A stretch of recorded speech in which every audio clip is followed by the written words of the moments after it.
Bismillahirrahmanirrahim. Assalamualaikum warahmatullahi wabarakatuh. Bagaimana kabar kalian semua? Mudah-mudahan kalian senantiasa dalam keadaan sehat walafiat. Amin amin ya rabbal alamin. Alhamdulillah kita bisa berjumpa kembali dalam pembelajaran bahasa Indonesia kelas 7. Saat ini kita berada di pertemuan ke-6. Setelah kemarin kalian mempelajari surat Tinas berkaitan dengan pengertian, kemudian unsur-unsur atau bagian-bagian surat Tinas.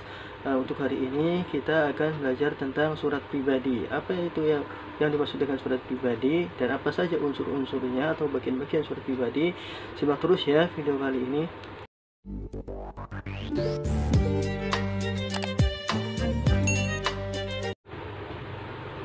Mari kita awali pembelajaran kali ini dengan membaca basmalah bersama-sama.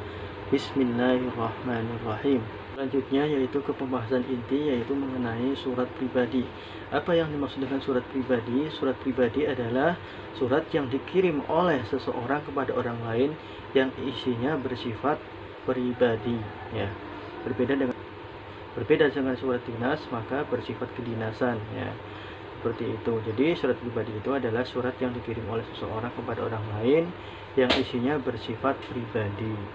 Kemudian macam-macam surat pribadi. Surat pribadi berdasarkan isi dan sifatnya dapat dibedakan menjadi dua macam. Yang pertama yaitu surat pribadi yang sifatnya kekeluargaan. Yang kedua surat pribadi yang isinya bersifat setengah resmi atau ada hubungannya dengan kedinasan, ya, seperti itu. Nah, yang pertama surat pribadi yang isinya bersifat kekeluargaan, misalnya itu surat perkenalan, ya. Misalnya kalian pernah ke sebuah tempat, ya, ke tempat wisata ataupun ke tempat lainnya, kemudian bertemu dengan seseorang, kemudian terjadilah suatu perkenalan, ya, ta'aruf, seperti itu. Kemudian setelah pulang kalian membuat surat, ya, memberikan kabar atau ingin menanyakan sesuatu, ya, maka di situ adalah termasuk surat pribadi yang bersifat kekeluargaan, ya. Kemudian surat antar kerabat misalnya, ya, antar teman, kemudian surat kepada teman, kemudian surat kepada orang tua, ya. Kemudian yang kedua yaitu surat pribadi yang isinya bersifat setengah resmi atau ada hubungannya dengan kedinasan, misalnya surat lamaran pekerjaan. Nah, surat lamaran pekerjaan ini termasuk surat pribadi yang bersifat setengah resmi, seperti itu. Kemudian surat izin tidak masuk kerja, ya, kemudian surat tidak masuk sekolah, kemudian surat izin cuti. Nah, itu termasuk surat pribadi yang setengah resmi, ya. Selanjutnya yaitu ciri-ciri surat pribadi.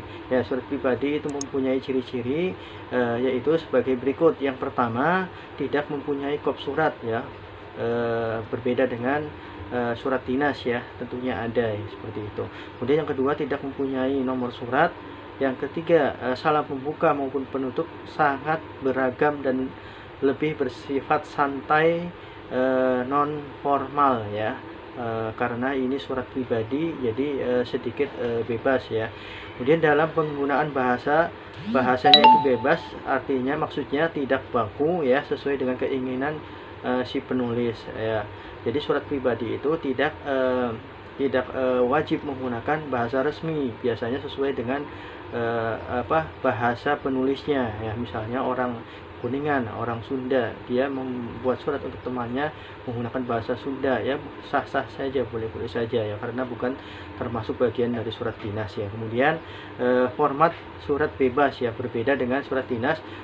Formatnya itu sudah ditentukan, misalnya ada surat yang bentuknya itu lurus, setengah lurus, dan seterusnya, ya. Tapi surat dinas, ya, surat pribadi ini formatnya bebas, seperti itu. Selanjutnya sama halnya dengan surat dinas, surat pribadi juga mempunyai unsur-unsur atau bagian-bagian surat pribadi, ya. Yang pertama, ya, ada tanggal surat, ya. Misalnya Kuningan 16 Februari 2021, maka di situ adalah tanggal surat. Tanggal surat itu tanggal pembuatan surat, yaitu tanggal 16 Februari 2001. Kemudian di bawahnya setelah tanggal surat, kemudian alamat surat. Alamat surat itu alamat yang dituju, misalnya sahabatku Andi di Jakarta. Nah, itu termasuk alamat surat atau alamat yang dituju. Kemudian yang ketiga yaitu salam pembuka ya. Salam pembuka itu Assalamualaikum warahmatullahi ya, seperti itu, atau misalnya salam kangen ya, dan lain-lainnya seperti itu. Kemudian ada paragraf pembuka ya, kemudian paragraf isi, kemudian paragraf penutup. Jadi ada juga surat pribadi itu langsung ke bagian isinya setelah salam pembuka seperti itu. Kemudian setelah salam penutup ada tanda tangan dan nama pengirimnya. Jadi surat pribadi ini lebih simpel karena lebih sedikit ya unsur-unsur atau bagiannya. Nah, ini sama halnya surat dinas ya, sangat mudah untuk menghafalnya. Kalian bisa mencari contoh surat pribadi ya, kemudian kalian bisa melihat satu persatu dari atas sampai bawah, maka dengan sendirinya insya Allah hafal ya unsur-unsur surat pribadi, sangat mudah sekali seperti itu ya. Berikut contoh surat pribadi.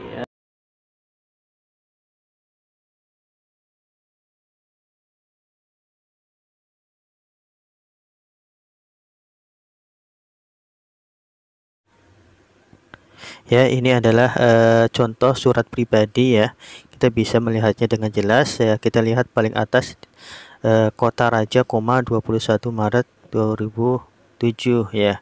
Ini tanggal surat ya. Tanggal surat di sini tempat sama dengan tempat tanggal pembuatan surat ya.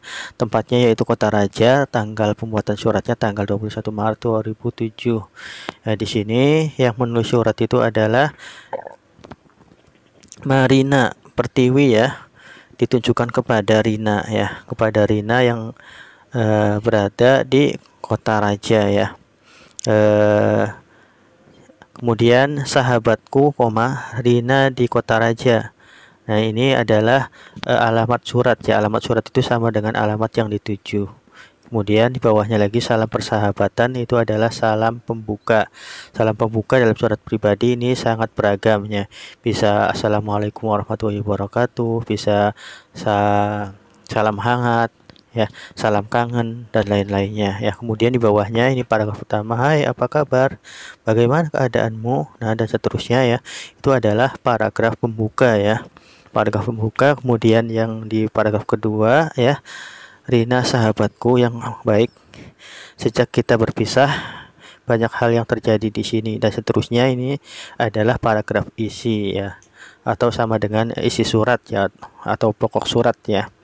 Kemudian yang di bawahnya lagi paragraf ketiga, Rin sekian dulu ya, jangan lupa membalasnya ya, kutunggu kabarmu. Nah, ini adalah bagian paragraf penutup ya, paragraf penutup. Jadi paragraf pertama adalah paragraf pembuka, paragraf dua paragraf isi atau isi surat, paragraf ketiga itu adalah paragraf penutup ya. Namun tidak semua surat pribadi ini ada tiganya ya. Terkadang ada setelah salam pembuka itu langsung isi ya, satu paragraf ada seperti itu. Kemudian di bawahnya lagi sampai jumpa. Nah, ini adalah salam penutup ya. Salam penutup juga beragam sama seperti salam pembukanya. Bisa juga wassalamualaikum warahmatullahi wabarakatuh, itu juga termasuk salam penutup ya, atau sampai jumpa ini. Kemudian sahabatmu Marina Pertiwi, ini adalah nama pengirim dan tanda tangannya ya. Seperti ini ya.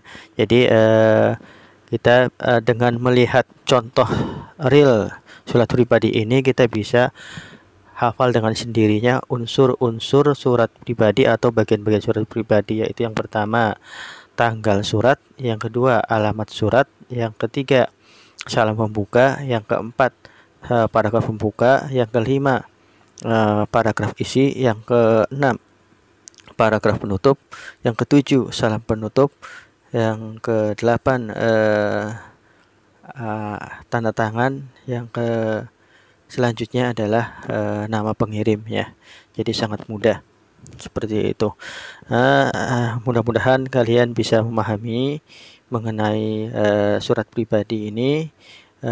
Jika masih belum paham, silakan bisa membaca di file di website ya, kalian bisa mendownload terlebih dahulu, di download materi website ya.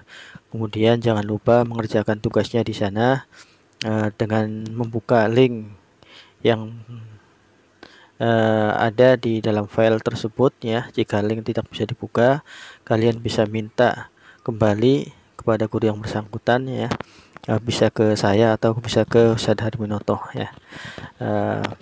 Terima kasih ya, kita akhiri dengan membaca hamdalah alhamdulillahirabbil alamin, subhanakallahumma wa bihamdika asyhadu an la ilaha illa anta astaghfiruka wa atubu ilaik. Terima kasih. Wassalamualaikum warahmatullahi wabarakatuh.